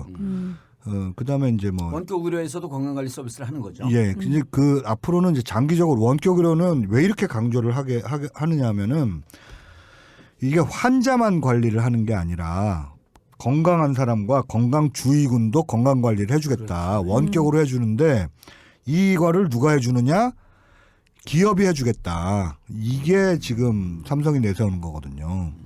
그러니까 요 부분 즉 이제는 환자만 가지고 대상으로 하는 게 진료로 아니라 끝나는 것이 아니고 건강 관리까지 하는 해주겠다. 예. 새로운 영역을 개척해내서 그렇죠. 재벌의 부를 예. 특히 삼성의 부를 거기서 창출해내겠다. 예, 그렇게 하고 그게 이제 삼성전자의 목표고, 그다음에 365 아예 케어라는 데가 365 홈케어, 365 케어라는 데가 아예 있습니다. 저 예. 삼성에. 예. 광고도 좀 하고 그러죠. 예. 거기서 건강 관리를 하겠다라는 거고, 그렇게 해서 이 스마트폰 이런 걸 통해서 한다 이렇게 지금 목표를 세우고 한국에서 세계 최초로 원격 의료를 하겠다는 거예요. 이게 다른 나라에서 보고서가 원격 의료 보고서가 이제 다른 나라에서도 안 하려고 한 게 아니거든요. 다른 나라에서 나온 보고서를 보면은 원격 의료는 돈은 많이 드는데 효과가 별로 없다. 그다음에는 믿을 수가 없다. 혈압이 높다고 이렇게 원격으로 이렇게 이게 오면은 그 사람을 보고서 혈압 낮춰라. 라고 하는 거를 믿을 수가 있느냐. 믿을 수도 없고, 그다음에 혈당이 높게 나오는데 혈당 낮추는 약을 갖다가 줘갖고 저 사람이 어떻게 될 줄을 모르거든요. 그다음에 프라이버시 문제도 있고, 유럽에서는 특히 원격으로 가면 이게 생체 정보가 왔다 갔다 하는 거기 때문에 이거는 사생활 침해 이런 문제도 발생을 해서 극히 부분적으로 그러니까 뭐 스웨덴이나 핀란드나 뭐 이런 극지방 같은데 의사들이 도저히 헬리콥터 타고도 못 날아가는데 그런 데서만 아주 시범 사업을 부분적으로 하고 있는 건데 한국은 갑자기 800만 명을 대상으로 하겠다니까 이건 황당한 거죠. 그러니까 원격 진료 같은 경우는 연구도 아직 미진한 상태고 실행하는 나라도 없고. 예. 아니 우리가 아무리 미국은 조금 합니다. 네, 선도적으로 치고 나간다고 할지라도 그 입증과 검증이 안 된 건데. 그렇습니다. 예. 그리고 엄청난 국민의 주머니를 털고 국민의 비용은 증가하고 일부 소수 재벌 병원만 돈을 버는 기업만 돈을 버는. 그렇죠. 이런 거를 하는 게 그러면 국민 건강 증진을 위해서 대안을 우리가 또 얘기를 해줘야 되거든요. 네. 무조건 반대만 할 수 없는 거 아니야. 그러니까 너희들이 이렇게 얘기할 때 원격 진료 대신에 이러한 방안으로 가게 되면 국민들 비용도 줄고 국민 건강 증진이 된다. 근데 보니까 아까 뭐라 그랬어요? 이 국민들 그 건강보험 보장 비율, 보장성. 지금 이게 참여정부 시절에는 그래도 올라갔어요, 계속. 그렇죠. 65%까지 갔다가 MB 정부 들어오면서 지금 62.4%까지 떨어졌거든요. 계속 그러니까 건강보험은 이대로 가면 점점 떨어지겠죠. 예. 사문화되거나 그렇죠. 혹은 유명무실화되고 비급여니까 비용이 올라갈 수밖에 없는 거예요. 그렇죠. 그래도 어쨌든 우리가 이걸 대안을 분명히 얘기하고 이렇게 되면 국민 건강도 증진되고 비용도 좀 줄어든다. 정권 교체하자 이런 거 하지 말고. 그런 건 어차피 해야 되는 거니까. 그 일단은 정권 교체를 해야 되고요. 그다음에 건강보험 보장성을 높이는 게 이게 사실은 쓸데없는데 돈만 안 써도 올라갑니다. 그러니까 당장 이게 수십조 원이 들어요. 원격 의료하는데 이것만 제대로 써도 저는 건강보험 보장성이 한 지금 62%요 정도 되고 그다음에 OECD 기준으로 55%거든요.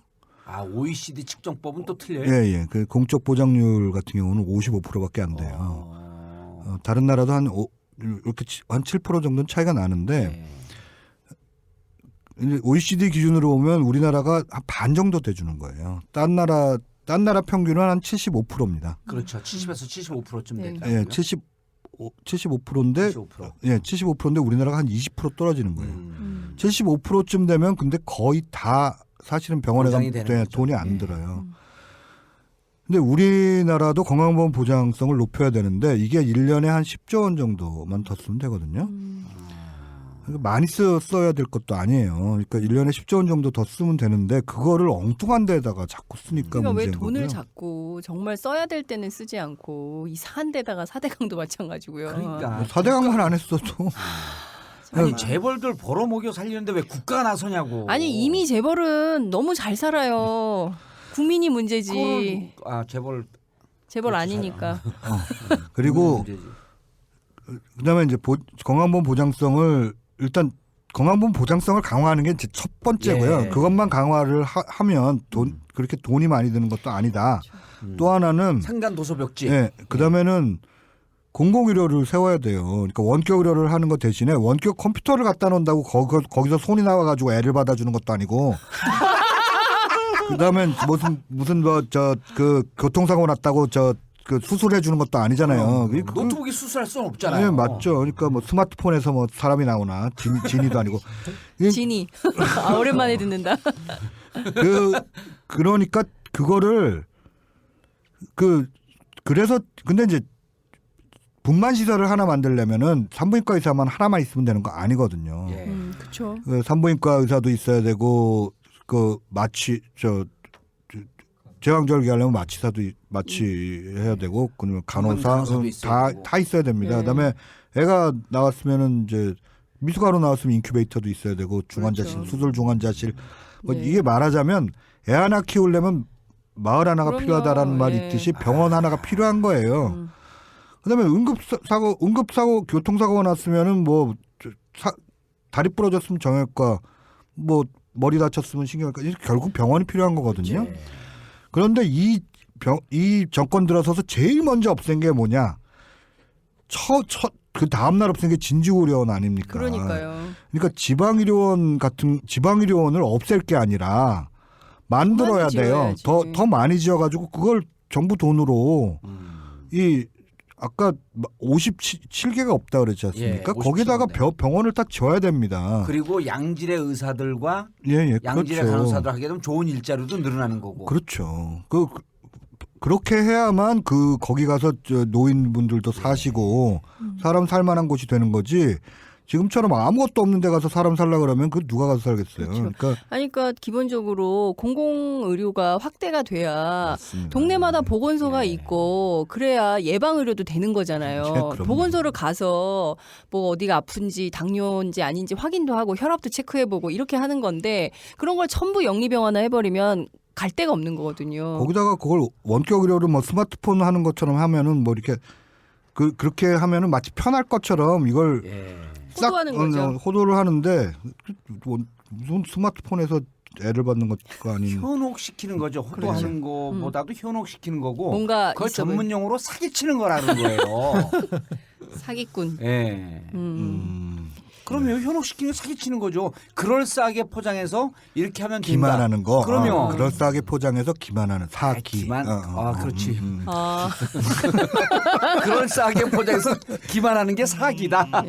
아니 근데 한때 참여정부 때 그 기자들이 그때 복지부 출입하던 기자들이 모여서 그런 얘기를 한 적이 있었어요.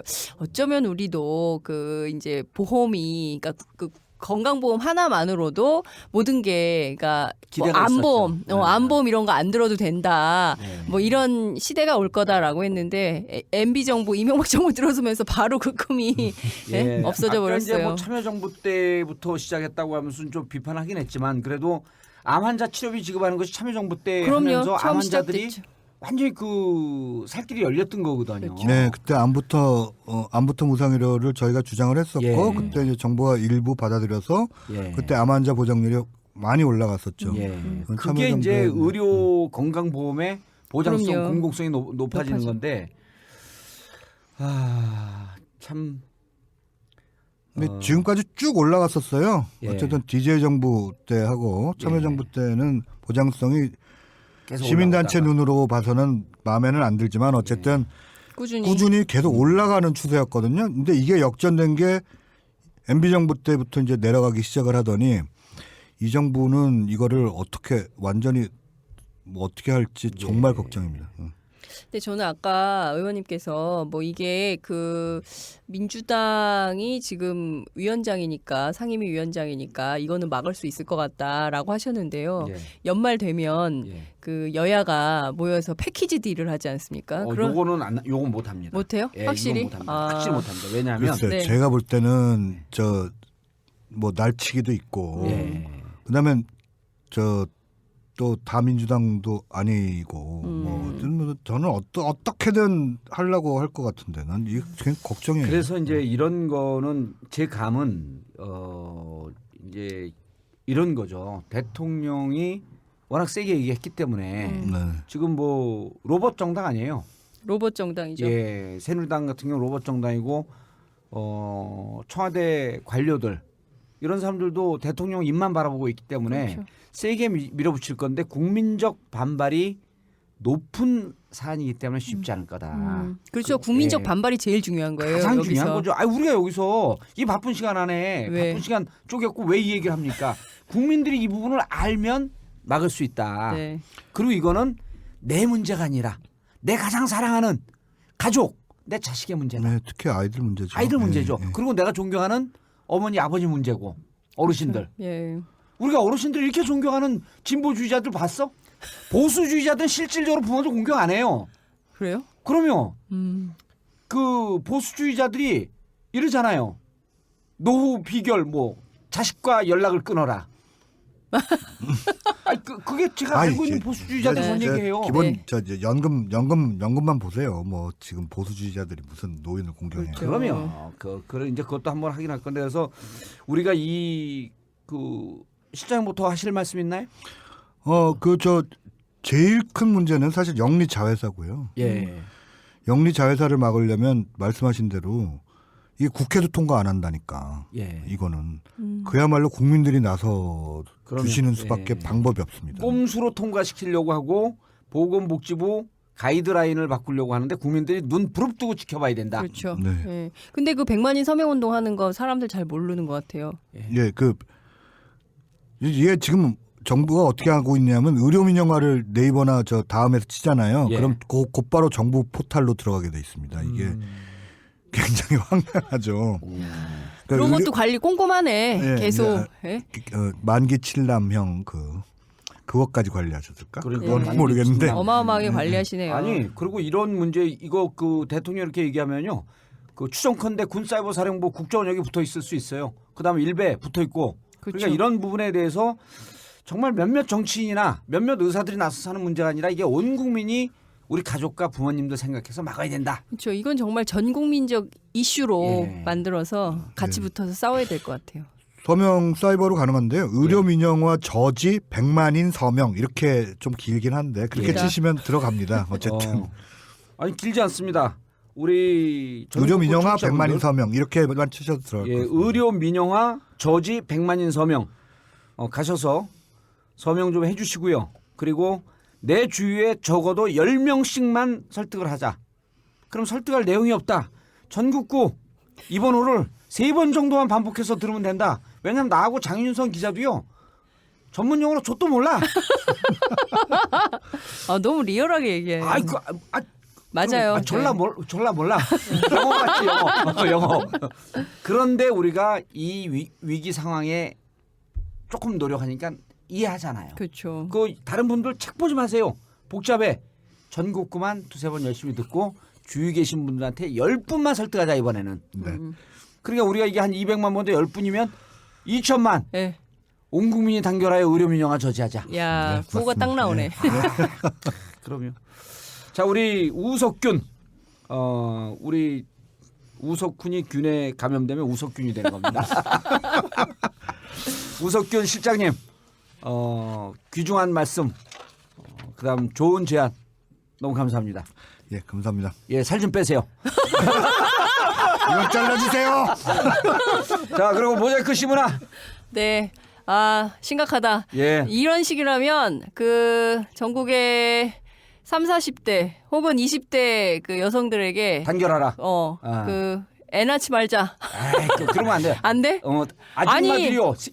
가장 강한 아줌마들이요. 아줌마들이 먼저 나서서. 아니, 아줌마들이요. 엄마가 돼서 단결하자. 아줌마들이요. 구호하는 것 같아. 좋아. 야, 좋아요. 이렇게 예. 선동가로 만들어 기자를. 좋아. 예, 아줌마들이 일어나서 엄마들이 먼저 나서서 의료 민영화를 저지합시다. 예. 자, 5회 끝마치겠습니다. 감사합니다. 감사합니다. 1, 2, 3, 4